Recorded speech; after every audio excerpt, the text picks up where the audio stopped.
Pelan pembaharuan semula Bandar Sibu. Itu antara fokus berita dari Sarawak. Perincian lanjut bersama Vanessa Mering. Silakan V. Ya, terima kasih Sahi. Sarawak akan melantik perunding antarabangsa untuk merangka pelan pembaharuan semula Bandar Sibu. Menurut Premier Sarawak, Datuk Patinggi Tan Sri Abang Johari Tunopeng, Kementerian Pelancongan, Kesenian dan Kebudayaan akan mengkaji kaedah bagi melaksanakan pelan pembaharuan itu. As you know, Sibu is prone to flooding, and we want to have a new approach of how to control flooding. And as I said publicly, there is a possibility that to manage water, we have to look at the model of Amsterdam in Holland. Datuk Patinggi Tan Sri Abang Johari berucap semasa merasmikan penutupan Festival Kebudayaan Borneo BCF di dataran Tun Tuanku Bujang di Sibu. Dalam pada itu, beliau turut menyeru rakyat Sarawak memberi penekanan kepada penguasaan bahasa lain selain bahasa Malaysia dan Inggeris. Jelasnya, penguasaan bahasa Mandarin juga dilihat semakin penting sebagai bahasa pengantaraan utama yang mampu menarik kehadiran pelancong. Pekan Terbekang berpotensi sebagai antara lokasi tarikan baharu di bahagian Serian pada masa akan datang. Ahli Parlimen Serian Datuk Seri Richard Riot yakin pekan tersebut mempunyai keunikan tersendiri yang boleh dipamerkan kepada dunia luar. Bercakap pada Majlis Penangguhan Ratu Belanting bersempena Serian Rafting Challenge Festival 2022 di Pasar Tebakang Cina Serian, Datuk Seri Richard melihat sambutan festival itu meriah kali ini dan ia merupakan satu permulaan untuk menghidupkan semula pekan tersebut dengan mengadakan aktiviti kemasyarakatan. Beliau mengambil contoh Pekan Siniawan di Bau yang sebelum ini lengang namun kini kembali rancak dengan penganjuran pelbagai aktiviti hujung minggu.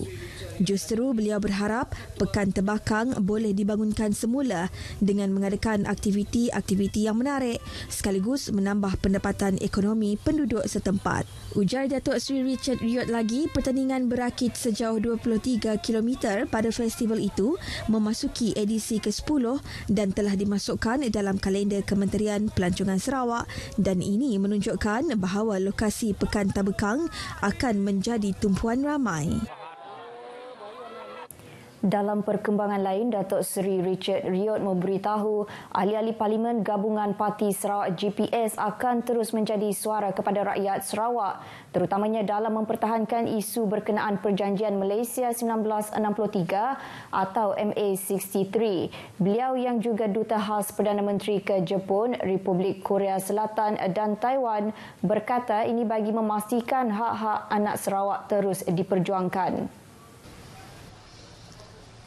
Now, focus is on us, ahli parlimen, to make sure that apa yang terkandung hak-hak kita dalam MA63, hak-hak kita, our rights under MA63, mesti diberi kepada kita.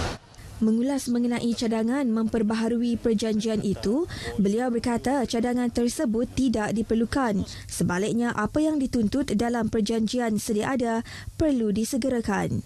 Datuk Seri Richard Riot berkata demikian ketika ditemui pemberita pada Serian Rafting Challenge Festival 2022 di Pasar Tebakang Cina Serian. Ujarnya penganjuran festival kali ini yang memasuki edisi ke-10 cukup memberansangkan dengan penyertaan peserta rakit di luar bahagian Serian termasuk dari Limbang, Lawas selain agensi swasta dan kerajaan.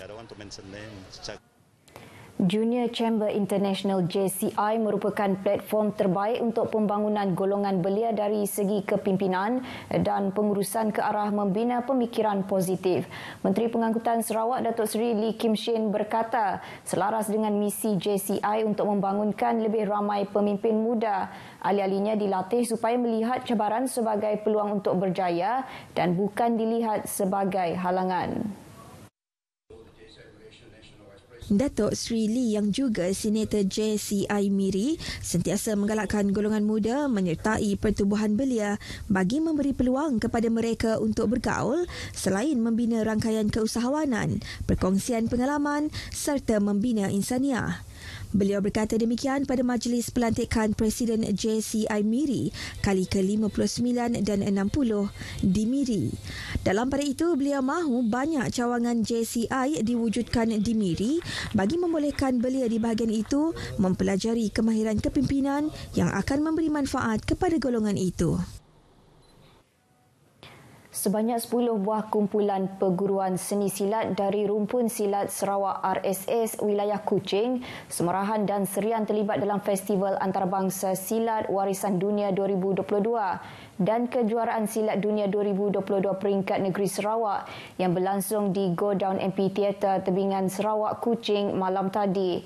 Berucap merasmikan program tersebut, Speaker Dewan Undangan Negeri Sarawak Tan Sri Dato' Amar Muhammad Asfia Awang Nasar memberitahu pengamal seni silat di Sarawak terutamanya golongan muda perlu mengenal dan menghayati sejarah seni silat Sarawak agar budaya seni silat itu terus kukuh serta dimartabat sepanjang zaman. Jelas Tan Sri Dato' Amar Muhammad Asfia, seni silat di Sarawak berpotensi untuk melahirkan atlet silat bertaraf dunia dan beliau berharap pesilat-pesilat muda di negeri ini terus mengukuhkan seni itu sehingga ke peringkat antarabangsa. Dalam ucapannya, beliau turut mengumumkan sumbangan bernilai RM20,000 kepada RSS untuk membiayai aktiviti pembangunan seni silat di Sarawak.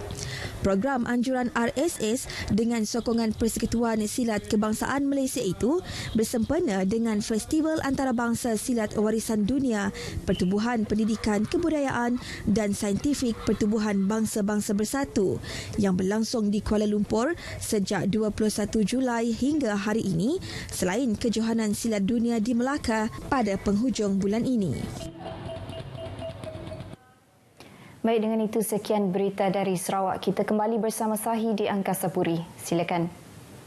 Terima kasih, Vi.